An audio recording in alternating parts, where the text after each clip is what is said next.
அதுல நாம போய் வாழணுமா? அதான் நானே தனியா ஒரு வீடு எடுத்துட்டேன். யார நம்பர்னே தெரியல தாசண்ணா. எப்ப அதெல்லாம் சொன்னா நீங்க கேட்காம இதெல்லாம் பண்ணிடுவீங்களா? அவனை சொல்லி நிறுத்துங்களேன்டா. அவன் நிறுத்துற அந்த லூசுக்கு மட்டும் வந்துட்டே இருக்கான் போடுறா. வர நிறுத்துற அவனை.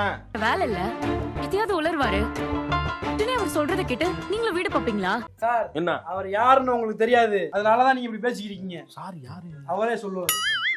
நீ சந்தோஷமா இருக்க நான் அவர் காட்ட வேணாமா? சொல்லு. ஏன் சந்தோஷம் எதுன்னு நான் தான் முடிவு பண்ணணும். மூளை வச்சிருக்கியா இல்ல மூளை டிக்கில வச்சிருக்கியா? வச்சிருக்கேங்க. அறிவு இருக்கிற மாதிரி பேசு. வா. சரி இதுக்கெல்லாம் ஏது காசு? கிழிச்சாரு 300 ரூபாய் இதுல சேவ் பண்ண வேண்டியது மொத்தத்தை கொண்டு போய் நைட் 9 மணிக்கு கடையில வீண் பண்ணிட வேண்டியது. அது அது ஏய் அதெல்லாம் பாத்துக்கலாம். இல்ல எப்படி பாப்பீங்க? உன்ன மாதிரி ஒருத்தன் டிப்ரெஷன் பண்ணிக்கிட்டே இருந்தானே. அட்வைஸா பண்றான் டார்ச்சர் பண்றான். ஃப்ரிட்ஜ், வாஷிங் மிஷின், எல் சைஸ்ல சோஃபா அப்படியே அளந்துட்டு இருக்கீங்க.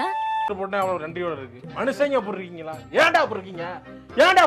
ஏய் அதெல்லாம் நான் பாத்துக்கிறேன். இல்ல கடன் வாங்குனீங்களா? எங்க லூசாங்க நீங்க? இன்னும் இவ்வளவு மென்டலா இருக்கீங்க. ஒண்ணு கூட ஒரு கூரே இல்லைங்க உங்களுக்கு. உங்களை நான் கல்யாணம் பண்ணது கூட தான் அவருக்கு பிடிக்கல. அதுக்காக என்ன விட்டு போக சொன்னா போயிருவீங்களா? வெளிய போயிரு நீ.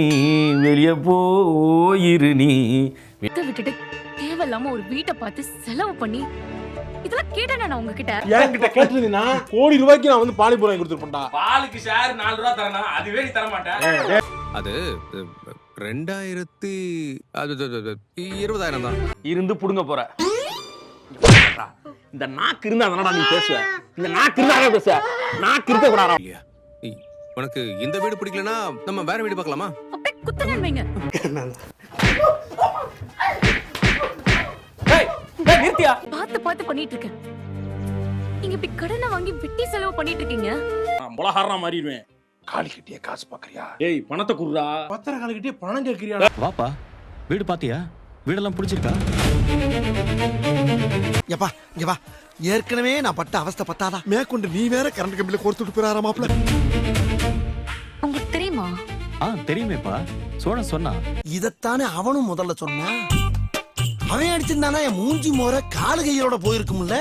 சோழன் சொன்னா.